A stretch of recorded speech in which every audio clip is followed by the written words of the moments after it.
Hey hi வணக்கம். So டிஎன்பிஎஸ்சியில் இப்போது புதிதாக வந்து அரசியலில் ஏற்பட்டிருக்கக்கூடிய மாற்றங்கள் வந்து எந்த மாதிரி ஒரு ரிஃப்ளெக்ஷன் இருக்கும், எந்த மாதிரியான சேஞ்சஸ் அல்லது இருக்குமா இருக்காதா, மாற்றங்கள் இருந்தால் எந்த மாதிரியான மாற்றங்கள் இருக்கும், அதை பற்றி தான் நம்ம இந்த வீடியோவில் பேச போகிறோம்.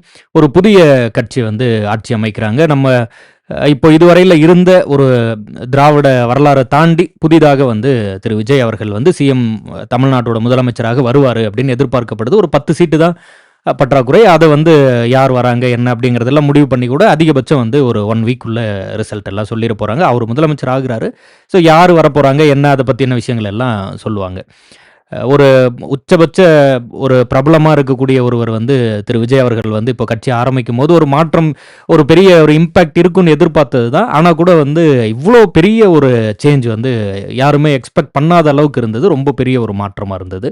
ஸோ அது டிஎன்பிஎஸ்சியில் என்ன மாதிரியான ஒரு ரிஃப்ளெக்ஷன் இருக்கலாம், டிஎன்பிஎஸ்சியில் நம்மளோட ஏரியாவில் பர்டிகுலராக என்ன மாதிரியான மாற்றங்களை வந்து அது கொடுக்குமா கொடுக்காதா, அப்படி கொடுத்தா நம்ம எந்த இடத்துல எதிர்பார்க்கலாம், நம்ம இனி வரக்கூடிய அடுத்தடுத்த மந்தில் எப்படி ப்ரிப்பேர் ஆகிறது, என்ன பண்ணணும், அதை பற்றி தான் நம்ம இந்த வீடியோவில் பேச போகிறோம்.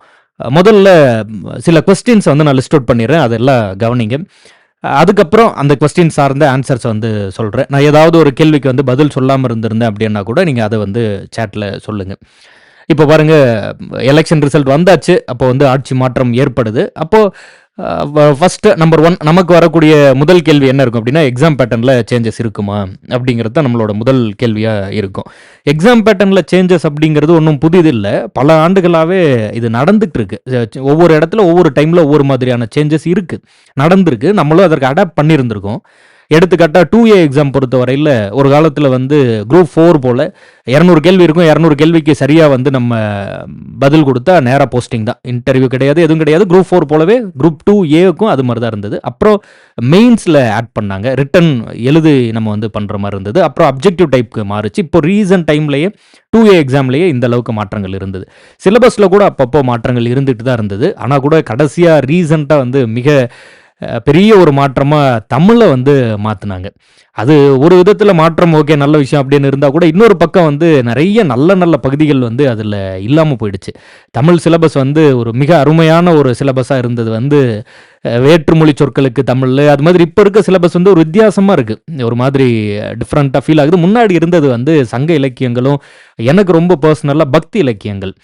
மூட நம்பிக்கைகள் மீது நமக்கு அவ்வளோவா விருப்பம் இல்லை, அதை நம்ம ப்ரமோட் பண்ணுறது இல்லை. ஆனால் பக்தி இலக்கியம் அது ஒரு மாதிரி ஒரு வித்தியாசமான ஒரு உலகத்தில் இருக்கும். பக்தி சுவை நனி சொட்ட சொட்ட அப்படின்னு ஏன் சொல்கிறாங்கன்னு அதை படிக்கும் போது தெரியும். திருவாசகம் வந்து அது அவ்வளோ அருமையாக இருக்கும்.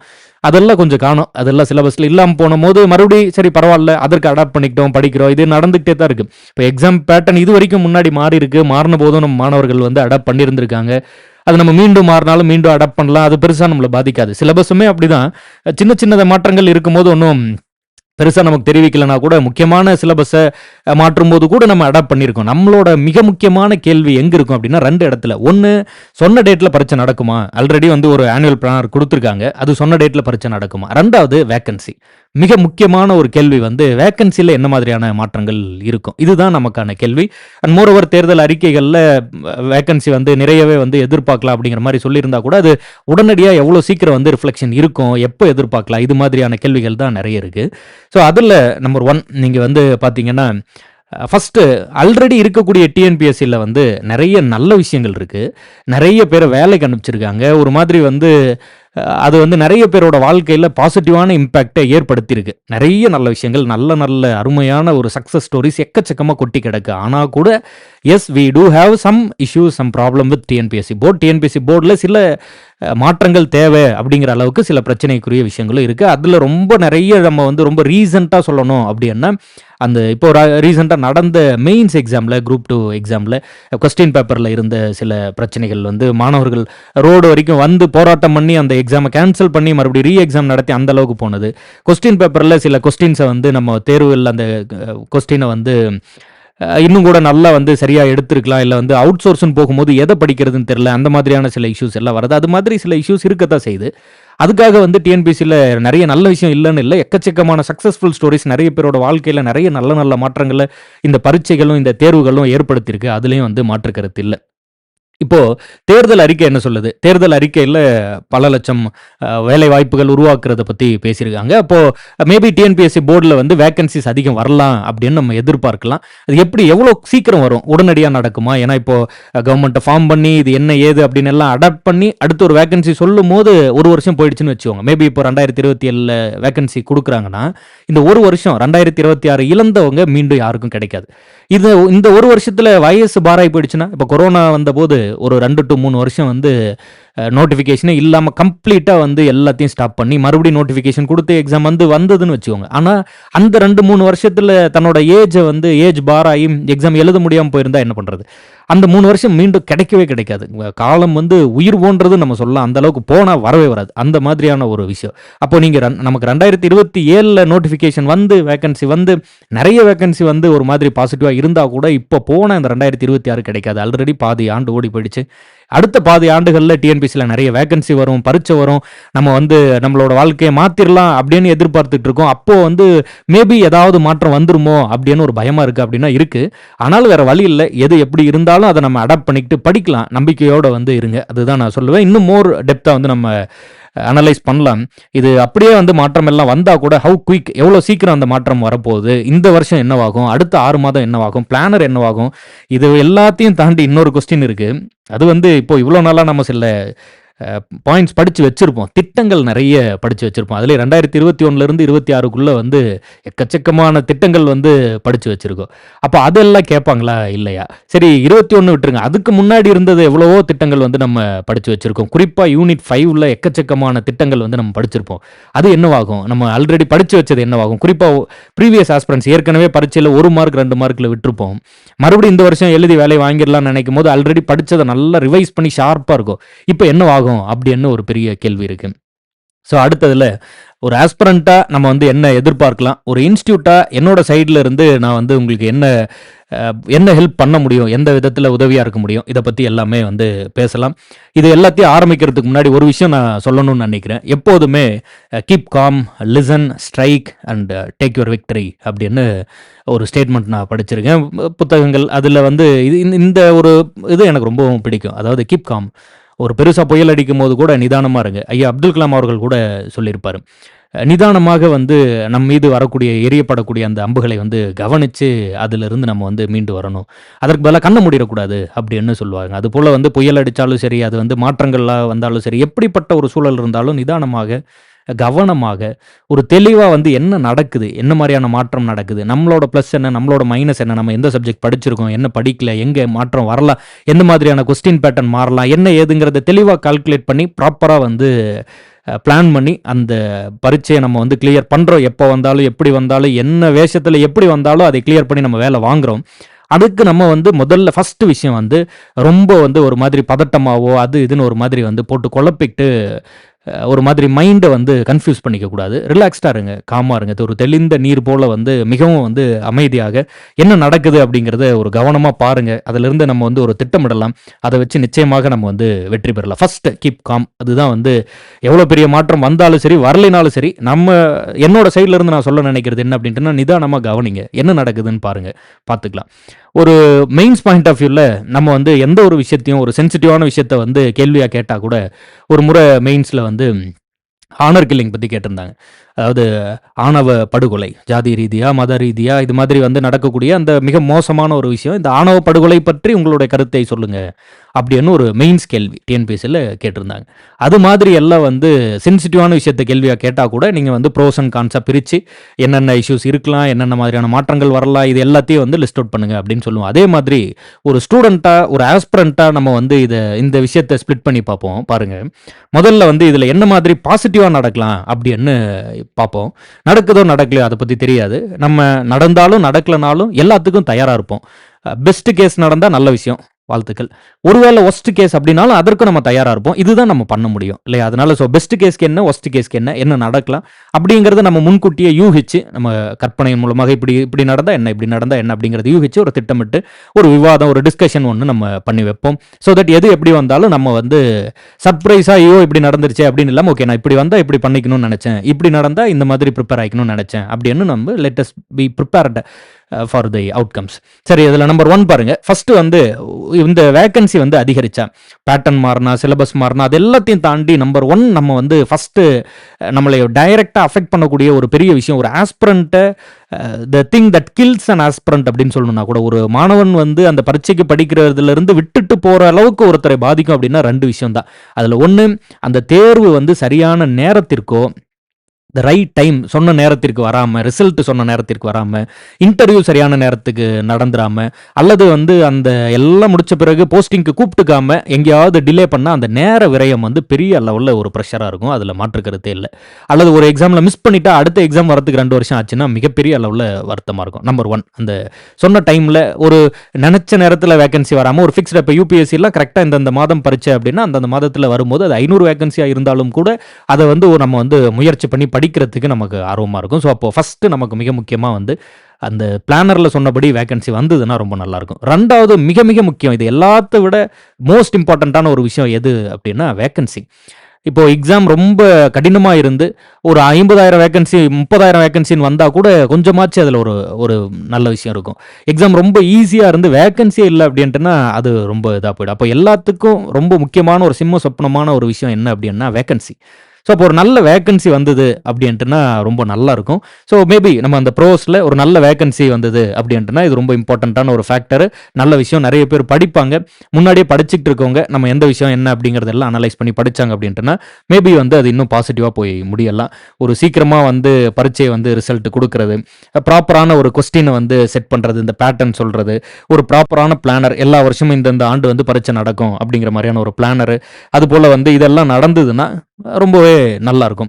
அதே போல நம்ம வந்து இப்போ ஆல்ரெடி வந்து ஓஎம்ஆர் ஷீட்ல இப்போ நமக்கு ஷீட் இருக்கும். கொஸ்டின் பேப்பர் கையில குடுத்துருவாங்க. அதுல நம்பர்ஸ் இருக்கும். நம்ம எந்த ஆன்சர் சரியோ அத பார்த்து ஷேர் பண்றோம். அதற்கு பதிலா சிபிடி கம்ப்யூட்டர் பேஸ்டு டெஸ்ட்டா போனாங்க அப்படின்னா, இப்ப இந்த பேங்கிங் மாணவர்கள், பேங்கிங் ஆஸ்பிரண்ட்ஸ்லாம், எஸ்எஸ்சி ஆஸ்பிரண்ட்ஸ்லாம் எழுதுற மாதிரி கம்ப்யூட்டர்ல போயிட்டு வந்து பரீட்சை எழுதுன மாதிரி மாறுனா, இந்த பேட்டர்ன் எல்லாம் மாறலாம். மேபி அடுத்த 5 ஆண்டுகள்லயோ எப்பயாவது ஒரு முறை வந்து இந்த மாற்றங்கள் அல்ல விரைவா நடந்தா கூட நடக்கலாம். இதெல்லாம் ஒரு ப்ரோஸா பார்க்கலாம். இதுல மிக முக்கியமான ஒரு நல்ல விஷயம் நடந்தா என்ன நல்ல விஷயம் நடக்கலாம் அப்படின்னா, வேகன்சி அதிகரிக்கலாம். ஒரு வேளை வந்து எல்லாம் வந்து இதானா கூட அப்படியே வேகன்சி அதிகரிச்சாலும் எப்போ அதிகரிக்கும்? 2027 பிளானரா, 26 பிளானரான்னு ஒரு பிரச்சனை இருக்கு. எப்போ அதிகரிச்சாலும் ஒரு நல்ல விஷயம் அப்படின்னா, வேகன்சி அதிகரிச்சா அது ரொம்ப நல்ல விஷயமா இருக்கும். சரி, வாட் ஆர் த கான்ஸ்? இதுதான் நமக்கு பயமான விஷயமே. சரி, இப்போ ஒருவேளை வந்து இதுல வந்து ஏதாவது ஒரு ஒரு ஒரு இஷ்யூவா அல்லது நமக்கு இந்த மாற்றத்தினால என்ன மாதிரியான பிரச்சனைகள் ஏற்படலாம் அப்படின்னா, நம்பர் 1 ஃபர்ஸ்ட் வந்து எக்ஸாமோட பேட்டர்ன் மாறுறதுக்கு மேபி மாறும் மாறாதுங்கிறத நம்ம டிக்ளேர் பண்ணல. நம்ம 2 சூழலையும் பேசுவோம். அதுதான் நான் சொல்றேன். எக்ஸாம் பேட்டர்ன் மாறுனா என்ன பண்றது? ஒண்ணும் பண்ண முடியாது. அடாப்ட் பண்ணிக்கலாம். சிலபஸ் மாறினா என்ன பண்றது? ஒண்ணும் பண்ண முடியாது. எல்லாத்துக்கும் மாத்திட்டாங்க அப்படின்ட்டுனா எதுவும் பண்ண முடியாது. நம்ம புதுசா ஒரு விஷயத்துக்கு அடாப்ட் பண்ண போறோம். பட் இதுல நம்ம எப்படி முன்கூட்டியே ப்ரிப்பேர்டா இருக்கிறது? அத பத்தி தான் பேச போறோம். எக்ஸாம் பேட்டர்ன் மாறினாலும் சரி, சிலபஸ் மாறினாலும் சரி, டேட் ஆஃப் த எக்ஸாம் மாறினாலும் சரி, ரிசல்ட் வரதோ அல்லது வந்து அந்த போஸ்டிங் குடுக்குறதோ, இது ஒருவேளை இந்த பேட்டர்ன் மாறுது அல்லது ஏதாவது வந்து டிலே ஆகுது அப்படின்னாலும் நம்ம அத ஃபேஸ் பண்ணி தான் ஆகணும். இதுல புதிய மாணவர்களோட மிகப்பெரிய அளவுல வந்து அதுக்கு தயாராக வேண்டிய ஆட்கள் யாரு அப்படின்னா, ஓல்டு ஸ்டூடண்ட்ஸ் தான். Old students in the sense நீங்க கடந்த 4, 5 வருஷமா படிச்சுட்டு இருந்தாலும் சரி, கடந்த 6 மாசமா படிக்கிறீங்கனாலும் சரி, நீங்க படிச்சிருக்க விஷயத்த எப்படி எதிர் வரக்கூடிய மாற்றத்திற்கு நம்ம தயாரா வந்து இருக்கணும். ஒருவேளை வந்தா அப்படிங்கிறத பார்த்துக்கோங்க. அதுல மிக குறிப்பா வந்து நம்ம முன்னாடியே சொல்லியிருந்த மாரி பொது தமிழ்லாம் மாறுனபோது, நிறைய மாணவர்கள் வந்து பொது தமிழ்ல 100 கேள்வின்னா 99 கேள்வி சரியா அடிக்கிற அளவுக்கு ப்ரிப்பேர்டா இருப்பாங்க. அப்படியே அது ஒரு போர்க்களமா இருக்கும். எங்கேருந்து எப்படி கேள்வி கேட்டாலும் 6 டூ 12 புத்தகத்துக்குள்ள தூக்கத்துல எழுப்பி கேட்டா, ஏன் வேலை வாங்குனதுக்கப்புறம் 2 வருஷம் கழிச்சு கேட்டா கூட பதில் சொல்லுவாங்க. அந்த அளவுக்கு வந்து அப்படியே மிக அருமையா வந்து அதை படிச்சு வச்சிருந்தாங்க. அப்படி இருந்த ஒரு பொது தமிழ் வந்து சிலபஸ் மாறுச்சு. அப்பவும் அடாப்ட் பண்ணி அப்பவும் புதுசா படிச்சு நம்ம ஓலைச்சுவடி கேள்விகள் அப்படின்னு எல்லாம் விமர்சனம் பண்ணியிருந்தோம்ல, அது மாதிரி வந்து கொஸ்டின் எல்லாம் மாறுனபோது நம்ம அடாப்ட் பண்ணிக்கிட்டு தான் செஞ்சோம். ஸோ அப்போ மேபி மாறினாலும் அதற்கு நம்ம அடாப்ட் பண்ணிக்க வேண்டியது தான். பட் அதில் ஒரு விஷயம் நீங்கள் நல்லா தெளிவாக ஞாபகம் வச்சுக்கோங்க. நான் வந்து சொல்ல நினைக்கிறது என்ன அப்படின்ட்டுனா, facts R facts. Facts are ஃபேக்ட்ஸ்னா, இப்போ இந்தியா விடுதலை பெற்றது வந்து 1947ன்னு படிக்கிறோன்னா, அது நீங்கள் வந்து எந்த எக்ஸாமில் எந்த பேட்டர்னில் எப்படி படித்தாலும் இந்தியா விடுதலை பெற்றது 1947 தான். மாற போகிறது கிடையாது. அது அந்த மாதிரி இருக்கக்கூடிய ஃபேக்சுவல் டேட்டால தரவாருங்க. இப்போ படிக்கும்போது அந்த ஃபேக்சுவல் டேட்டாவ நல்லா படிங்க. நீங்க பகத்சிங் அவர்களோ, இன்னும் நெறைய வந்து விடுதலை போராட்ட வீரர்கள் பற்றிய வரலாறு எல்லாம் படிக்கும்போது, புத்தகங்கள் படிச்சுட்டு இருந்தாங்க. தூக்கு மேடைக்கு போறதுக்கு முன்னாடி வந்து அவங்க புத்தகம் படிச்சுட்டு இருந்தாங்க. உங்களுக்கு தூக்குல போடுறதுக்கான நேரம் வந்துருச்சு வாங்கன்னு சொல்லி அழைக்கும்போது, இந்த புத்தகத்துல இன்னும் கொஞ்சம் பக்கங்கள் இருக்கு. இத நான் படிச்சுட்டு வரேன் அப்படின்னு சொல்லி போனது. அதுபோல வந்து புத்தகத்துல தூக்கு மேடைக்கு போகக்கூடிய ஒரு நபர் வந்து, புத்தகத்துல எது வரைக்கும் படிச்சிருக்கோமோ அந்த இடத்துல ஒரு மார்க் வச்சு புத்தகத்த மூடி வச்சுட்டு போறாரு. திரும்பி வரப்போறதில்ல. ஆனா அந்த புத்தகத்துக்குள்ள நான் இதுவரைக்கும் படிச்சிருக்கேன் அப்படின்னு ஒரு மார்க் வச்சு புத்தகத்த மூடி வச்சுட்டு போனதான வரலாறுலாம் படிக்கிறோம். எப்படி பார்த்தாலும் நீங்க படிக்கக்கூடியது, அது வந்து எந்த விதத்திலயும் உங்கள கைவிடாது. நான் இதற்கு முன்னாடி கூட ஒரு வீடியோல சொல்லியிருந்தேன். யுபிஎஸ்சி தேர்வுக்கு பல ஆண்டுகள் ப்ரிப்பேர் பண்ணிக்கிட்டு இருந்த ஒரு மாணவர் வந்து அவரு வந்து யுபிஎஸ்சி தேர்வுல வெற்றி பெற முடியாம, யுபிஎஸ்சி தேர்வுலருந்து வெளிய வந்துட்டு, ஒரு தனியார் நிறுவனத்தில வேலைக்கு சேர்றாரு. அப்போ அவருடைய சூழல்ல சுத்தி இருக்கவங்க எல்லாருமே வந்து நல்ல பொசிஷன்ல இருக்காங்க. இவரு சில ஆண்டுகள் வந்து யுபிஎஸ்சி தேர்வுக்கு படிச்சு, முயற்சி பண்ணிட்டு, அதில தோல்வி அதாவது வெற்றி பெற முடியாம வந்து மறுபடியும் தனியார் வேலைக்கு வரும்போது, ரொம்ப மினிமமான ஒரு சம்பளம், ரொம்ப ஒரு லோவர் பொசிஷன்ல இருக்காரு. அங்கிருந்து ஒரு 5 முதல் 6 ஆண்டுகள் கழித்து பார்க்கும்போது, அவங்க இருந்த லெவல விட இவரு வந்து அந்த தனியார் நிறுவனத்தில நல்லா பெர்ஃபார்ம் பண்ணி நெறைய பெரிய உயரத்திற்கு, நல்ல சம்பளத்திற்கு மாறி போயிடுறாரு. அப்போ அவரோட அந்த ஒரு ஒரு ட்விட்டர் போஸ்ட்ன்ட்டு இருக்கேன். அதில வந்து அவர் என்ன போஸ்ட் பண்ணியிருக்காரு அப்டின்னா, நான் வந்து யுபிஎஸ்சி தேர்வுல கத்துக்கிட்ட, யுபிஎஸ்சி பரீட்சைக்கு படிக்கும்போது கத்துக்கிட்ட எத்திக்ஸ், அங்க படிச்சது, அங்க கத்துக்கிட்டத தான் நான் இந்த நிறுவனத்தில அப்ளை பண்ணேன். இதுதான் என்ன இவ்ளோ பெருசா வந்து அப்லிஃப்ட் பண்ணுச்சு. இதன் மூலமா நான் என்ன சொல்றேன்னா, என்னை போல யுபிஎஸ்சி தேர்வுல யாராவது வந்து வெற்றி அடைய முடியாம இருந்தா கூட அத வருத்தப்படாதீங்க. நீங்க கற்றது கல்வி வந்து அது எப்போதும் உங்கள கைவிடாது அப்படிங்கிற மாரி ஒரு ட்விட்டர் போஸ்ட் ஒண்ணு போட்டிருந்தாரு. அதே தான் நானும் சொல்ல நினைக்கிறேன். நீங்க வந்து பரீட்சை வரட்டும், வராம போகட்டும். அதெல்லாம் 2வது. இந்த ஜர்னி இருக்குல்ல, இந்த டிஎன்பிஎஸ்சி எக்ஸாமோ அல்லது எனி காம்படிட்டிவ் எக்ஸாம், அதற்கு படிக்கக்கூடிய அந்த ஒரு ஒரு பயணம் இருக்குல்ல, அது மிக மிக அழகானது. ஒரு மனிதனாக நம்மள ஷேப் பண்ணக்கூடிய ஒரு பயணம் இது. கல்லூரி வரைக்கும் இருந்தக்கூடிய நபர் வேற மாரி இருந்திருப்பாரு. இந்த பரீட்சைக்கு படித்து முடித்து வெற்றி பெற்று அல்லது வெற்றி பெறல அப்படின்னா கூட, அதுக்கப்புறம் அவருடைய வாழ்க்கை வந்து அது வேற மாரி இருக்கணும். அது நடந்துட்டாவே அது வந்து வெற்றி அப்படின்னு நான் சொல்லுவேன், என்னோட ஒப்பீனியன்ல.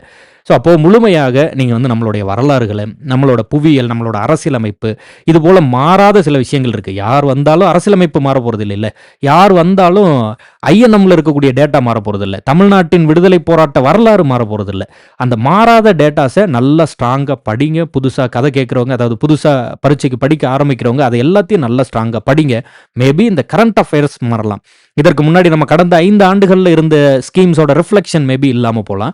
பட் அத பார்த்துக்கலாம். அது என்ன யூனிட் 5ல தமிழ்நாடு அட்மினிஸ்ட்ரேஷன்ல நமக்கு ஒரு இம்பாக்ட்ட ஏற்படுத்துமா? அல்லது ஓவராலா கரண்ட் அஃபேர்ஸ்ல வரக்கூடிய கேள்வியில மேபி நமக்கு வந்து ஏதாவது ஒரு மாற்றத்த குடுக்குமா? பரவால்ல பார்த்துக்கலாம். மீதி எல்லாம் இருக்குல்ல. இப்போ மற்ற ஏரியாஸ் எல்லாம் படிக்க வேண்டிய ஏரியாஸ் இருக்குல்ல. இப்போ பழைய ஸ்டூடெண்ட்டா இருக்கீங்களா? அந்த ஏரியால டெஸ்ட் போட்டு படிச்சத ஷார்ப் பண்ணி வைங்க. நீங்க படிச்ச ஏரியால இருந்து கேள்வியே வரல. இப்ப திருக்குறள்ல 20 அதிகாரம் தான் இப்போதைக்கு இருக்கு. அப்ப மீதி ஒரு 10 அதிகாரம் படிச்சுட்டேன் வீணா போயிட போதா? அதுல இருக்கக்கூடிய எல்லா குறள்களும் வந்து வாழ்க்கைக்கு மிக உதவக்கூடிய ஒரு விஷயம். படித்தது எதுவும் வீணா போகாது. வெறும் பரீட்சைக்கு மட்டுமே படிக்காதீங்க. தொடர்ந்து படித்துக் கொண்டிருங்க. வாழ்க்கைக்காக வந்து படிங்க. அதுல ஒண்ணும் வீண் போகாது. பரீட்சைக்காக படிக்கும்போது எதெல்லாம் மாறாதோ அந்த சப்ஜெக்ட்ஸ் எல்லாத்தையும் நல்லா தரவா படிச்சு வச்சுக்கோங்க. அதுல பேட்டர்ன் எப்படி மாறலாம்? 20 கேள்வி வந்த இடத்துல 50 கேள்வி வரட்டும். 10 கேள்வி வந்த இடத்துல 5 கேள்வி வரட்டும். எது எப்படி வேணா மாறட்டும். படிக்கிற இடத்த படிச்சு வச்சிருங்க. பார்த்துக்கலாம். ஒருவேளை மாறினா தான். மாறும்னு நம்ம வந்து எக்ஸ்பெக்ட் பண்ணல. மாறலன்னா நல்ல விஷயம், சந்தோஷம். எக்ஸாம் அடிச்சுட்டு வேலைய வாங்கிட்டு போயிட்டே இருக்கலாம். ஒருவேளை வொர்ஸ்ட் பாசிபிலிட்டி ஏதாவது ஆனா கூட பரவால்ல. அதற்கும் நம்ம வந்து தயாரா இருப்போம். பேட்டர்னும் மாறாம வேகன்சி இன்க்ரீஸ் ஆகி இன்னும் நல்ல பாசிட்டிவான சேஞ்சஸ் வருது அப்படின்ட்டுனா வாழ்த்துக்கள். எல்லாரும் வந்து நல்லா படிப்போம். ஈஸியா வந்து எக்ஸாம்ஸை கிளியர் பண்ணுவோம். எல்லாருக்கும் நல்லபடியா வந்து வேலை எல்லாம் கிடைக்கும். அது ரொம்ப நல்ல விஷயம். ஒருவேளை வந்து பேட்டர்ன் மாறுதுன்னா பழைய ஆஸ்பிரன்ஸ், புது ஸ்டூடெண்ட் படிக்கும் போதே புது பேட்டர்ன்ல படிப்பாங்க, பிரச்சனை இல்லை. பழைய ஆஸ்பிரன்ஸ் எப்படி ப்ரிப்பேர் ஆகிக்கிறது? ஏற்கனவே இருக்கக்கூடிய அந்த சப்ஜெக்ட்ஸ் எல்லாத்தையும் நல்லா ப்ரிப்பேர் பண்ணிக்கிறோம். மாறாத அந்த factual data, facts R facts, மாறாத ஃபேக்சுவல் டேட்டாவை எவ்வளோ முடியுமோ அவ்வளோ தூரம் நல்லா தரவா ப்ரிப்பேர் பண்ணிக்கிறோம். No issue. அதுக்கப்புறம் இருக்கக்கூடிய கரண்ட் அஃபேர்ஸோ அல்லது வேற ஏதாவது வந்து புதுசா நம்ம படிக்க வேண்டிய பாயிண்ட்ஸ் ஏதாவது இருந்ததுன்னா அதை நம்ம வந்து சேர்த்து படிச்சுக்கலாம். சரி. அதே போல ஒரு சில விஷயம் இருக்கு. இப்போ இந்த மாற்றம் இதெல்லாம் ஓகே தான். முன்னாடியே சொல்லியிருந்தது மாதிரி இந்த ஓராண்டுல ஒருவேளை வந்து டிஎன்பிஎஸ்சி வந்து நோட்டிஃபிகேஷன் கொடுக்காம ஏதாவது மாற்றம் பண்ண முயற்சி பண்ணி தள்ளி போச்சுன்னா மிக சிரமமா இருக்கும். அப்போ இந்த இடத்துல நீங்க வந்து இன்னும் நல்ல சிறந்த மாற்றம் வரும். ஆனா அடுத்த வருஷம் தான் வரும் அப்படின்னா, இப்போ இந்த வருஷம் இந்த மாசம் எனக்கு வந்து சம்பளம் வந்தா தான் நான் வந்து என் ஃபேமிலியை பார்க்க முடியும் அப்படின்னு ஒரு ஆஸ்பிரண்ட் படிச்சுட்டு இருப்பாங்க. வேலையை விட்டுட்டு வந்து ஒரு ஆஸ்பிரண்ட் படிச்சுட்டு இருப்பாங்க. மேபி கரெக்டா வந்து ஜூன் மாசம் அல்லது டிசம்பர் மாசம் நம்ம பரீட்சை நல்லபடியா படிச்சிட்டோம்னா, நல்லபடியா பரீட்சை எழுதி எழுதிட்டோம்னா அடுத்த மார்ச் மாதமோ ஏப்ரல் மாதமோ நமக்கு சம்பளம் வர ஆரம்பிச்சிடாதா, நம்ம வந்து கவர்மெண்ட் வேலையில் சேர்ந்துட மாட்டோமா அப்படின்னு சொல்லி அந்த இம்மிடியட் எக்ஸ்பென்ஸை கண்ட்ரோல் பண்ணிட்டு ஒரு சில மாணவர்கள் வந்து படிக்கக்கூடியவங்க இருப்பாங்க. இது இந்த ஃபீல்டில் நிறைய பேர் அந்த மாதிரி இருக்காங்க. எக்கச்சக்கமான ஸ்ட்ரகிள் பண்ணக்கூடிய மாணவர்கள் உண்டு. அப்போ அவங்க வந்து தள்ளி போகும்போது பெரிய அளவில் பாதிப்படைவாங்க. இந்த இடத்துல நான் சொல்லக்கூடியது ஒரே ஒரு விஷயம் என்ன அப்படின்ட்டுனா, நம்பிக்கையோட பொறுமையாக இருங்க, பார்த்துக்கலாம் என்ன வருதுன்னு சொல்லி. நேரில் இருக்க பிரச்சனையை விட கற்பனையில் இருக்க பிரச்சனை எப்போதும் ரொம்ப அதிகம்னு சொல்லி சொல்லுவாங்க. The problem is very big in your imaginary அப்படின்னு சொல்லிட்டு, ஃபேஸ் பண்ணிட்டா ரொம்ப கம்மியாக தான் இருக்கும், இமேஜினேஷனில் பார்க்கும்போது தான் ரொம்ப பெருசாக இருக்கும்னு சொல்லுவாங்க. அதுபோல் நீங்கள் வந்து கற்பனையில் யாராவது ஒருத்தர் சொல்கிறதையோ அல்லது சுற்றி இருக்கவங்க சொல்கிறதையோ அது இதுன்னு சொல்லி அதை போட்டு குழப்பிக்காதீங்க. சொல்லுக சொல்லீர் பயனுடைய சொல்லற்க சொல்லீர் பயனில்லா சொல் அப்படிம்பாங்க. சொல்கிறதா இருந்தால் நல்லதா சொல்லு, இல்லைன்னா சொல்லாதேம்பாங்க. அதாவது எனைத்தானும் நல்லவை கேட்க அனைத்தானும் ஆன்ற பெருமை தரும்பாங்க. அதுபோல் வந்து எவ்வளோ சின்னதாக இருந்தாலும் நல்ல விஷயமா கேட்கணும், எவ்வளோ சின்னதாக இருந்தாலும் நல்ல விஷயமா சொல்லணும். அதனால் உங்களுக்கு இதில் ஏதாவது ஒரு நல்ல விஷயம் தெரிஞ்சால் சொல்லுங்கள், இல்லைன்னா சொல்லாதீங்க. ஒருவேளை வந்து யாராவது இது மாறும் அது மாறும் அப்படி இப்படின்னு ஏதாவது சொன்னாலும் அதை போட்டு குழப்பிக்காதீங்க. ஃப்ரீயாக விட்டுட்டு மாறாத ஃபேக்சுவல் டேட்டா என்ன இருக்குது அதை படிங்க, பரீட்சைக்கு அவங்க ப்ரீவியஸ் இயர் கொஸ்டின்ஸை ப்ரிப்பேர் பண்ணுங்கள். டிஎன்பிஎஸ்சி பொறுத்த வரைக்கும் it is an individual board. அவ்வளோ சீக்கிரம் பெரிய மாற்றங்கள்ல சும்மா நினச்ச உடனே அப்படி ஆகாது, மெல்ல மெல்ல தான் இதாகும். அதுக்குள்ளே ஏதாவது ஒரு எக்ஸாம் வருது, நம்ம எக்ஸாமை கிளியர் பண்ணலாம், போயிட்டே இருக்கலாம். தொடர்ந்து படிக்கிறதையும் அந்த நிதானத்தையும் வந்து கைவிடாமல் நம்பிக்கையோடு வந்து பொறுமையாக இருங்க. அதை போட்டு குழப்பிக்க வேண்டாம். அந்த மாதிரியான விஷயங்கள்லாம் ஓஎம்ஆர் டு சிபிடி வந்து மாறுனுச்சுன்னா அது ப்ரோஸாகவும் பாசிட்டிவாகவும் இருக்கலாம், நெகட்டிவாகவும் போகலாம். நெகட்டிவாக போகிறதுல பாசிட்டிவாக போகிறதுல என்ன, உடனே வந்து பரீட்சை வரத்துக்கு, அதாவது உடனே வந்து ரிசல்ட் வரத்துக்கு நிறைய பாசிபிலிட்டி இருக்குது. ஏன்னா கம்ப்யூட்டர், அதுலேயே எக்ஸாம் ஹாலில் ஒரு விஷயம் நடக்கும். பெஞ்சில் உட்காந்துருப்போம், கடைசி பெஞ்சில் கடைசியாக அந்த ஹாலுக்குள்ளே கடைசியாக ஒருத்தர் இருப்பார். அப்போ பரீட்சை அந்த நேரம் முடிஞ்ச உடனே வந்து ஃபஸ்ட்டு இருக்க நபர்கிட்ட ஓஎம்ஆர் ஷீட்டை வாங்கிடுவாங்க. எல்லார்ட்டையும் வாங்கிட்டு கடைசியில் அந்த ஹாலுக்குள்ளே கடைசியாக இருக்க நபர்கிட்ட வாங்குவாங்க. அப்போ என்ன ஆகுனா, அவருக்கு மேலும் இன்னொரு 5 நிமிடம் கிடைச்சதுன்னா கூட அதில் இன்னும் ஒரு கேள்வி 2 கேள்வி அவர் ஷேர் பண்ணுற நேரம் கிடைக்கும். அது மாதிரி சின்ன சின்னதாக ஒரு சில விஷயம்லாம் இருக்கும் ஓஎம்ஆரில். அதுவே வந்து கம்ப்யூட்டரில் வரும்போது டைம் முடிஞ்சதுன்னா எல்லாருக்கும் ஒரே டைமில் முடிஞ்சிடும், ஸ்டார்ட் ஆகும்போது எல்லாருக்கும் ஸ்டார்ட் ஆகும். அது மாதிரி இருக்கும். நெகட்டிவ் சைடு என்ன இருக்குது, ஏதாவது ஒரு நல்ல ஒரு கம்ப்யூட்டரு, கீபோர்டு, மவுஸ் இதெல்லாம் வேணும். முதல்ல ஃபஸ்ட்டு டிஃபிகல்ட்டி சிபிடியில் நடத்தும் போது கம்ப்யூட்டர் சரியாக வேலை செய்யலை, கீபோர்ட் ஸ்லோவாக இருக்குது, மவுஸ் ஸ்லோவாக இருக்குது, திடீர்னு பவர் கட்டு ஆஃப் ஆகி போயிடுச்சு கம்ப்யூட்டர், ஏதோ சும்மா தட்டி விட்டுட்டோம், உட்காரும் போது எழும் போது தட்டி விட்டுட்டோம், கம்ப்யூட்டர் ஆஃப் ஆகி போயிடுச்சு. அப்போ மறுபடியும் வந்து அந்த வெப்சைட்டை லோட் பண்ணி வரத்துக்குள்ளே ஒரு 10 நிமிஷம் போச்சுன்னா என்ன ஆகும்? அது மாதிரிலாம் நிறைய ப்ராக்டிக்கல் இஷ்யூ வந்து எக்கச்சக்கமாக இருக்குது. அண்ட் மோரோவர் டிஎன்பிஎஸ்சி வந்து பல லட்சமான 10 லட்சம் வரைக்கும் வந்து நம்பர்ஸ் போகக்கூடிய அளவுக்கு ரொம்ப பெரிய ஒரு மாணவர் படை இருக்கக்கூடிய ஒரு ஃபீல்டு. அப்போ அவ்வளோ பெரிய மாணவர் கூட்டத்தை ஹேண்டில் பண்ணுற அளவுக்கு சிபிடி வந்து நம்ம ரெடி பண்ணணும். இது மாதிரி நிறைய இஷ்யூஸ் இருக்குது. ஒரு மாற்றத்தை கொண்டு வரணும்னால அது ப்ராக்டிக்கலாக எவ்வளோ தூரம் வந்து நம்மளால் பண்ண முடியும். அது நம்ம ஒரு சைடில் வந்து சிபிடி வந்தால் உடனே ரிசல்ட் கொடுக்கலாம், கம்ப்யூட்டரில் டெஸ்ட் நடக்கும், எல்லாருக்கும் ஒரே டைமில் ஸ்டார்ட் ஆகும், எல்லாருக்கும் ஒரே டைமில் நம்மளால் வந்து கரெக்டாக 3 மணி நேரம் முடிஞ்ச உடனே தேர்வை நிறுத்திட முடியும், நம்மளால் ரொட்டேஷனல் பேசிஸில் ஷிஃப்ட் கொண்டு போக முடியும். இது மாதிரிலாம் நிறைய பாசிட்டிவாக பேசினா கூட ப்ராக்டிக்கலாக என்னென்ன டிஃபிகல்ட்டிஸ் இருக்குது அப்படின்னு பார்க்கணும். ஸோ இதை பற்றிலாம் நம்ம போட்டு நிறைய ஒரி பண்ணிக்க தேவையில்ல. இந்த மாதிரி இந்த எக்ஸாம் பேட்டர்ன் இதெல்லாம் மாறுது மாறல என்னவானாலும் அதெல்லாம் அதுக்கு அனௌன்ஸ்மெண்ட் வந்ததுக்கு அப்புறமும் நம்ம வந்து பார்த்துக்கலாம். இப்போயே போட்டு கற்பனையில் நிறைய பிரச்சனைக்குள்ளே போக தேவையில்லை. சிலபஸுமே நான் என்ன சொல்கிறேன் அப்படின்ட்டுனா, சிலபஸ் மோஸ்ட்டாக மாறுறதுக்கான பாசிபிலிட்டி கொஞ்சம் கம்மி தான்.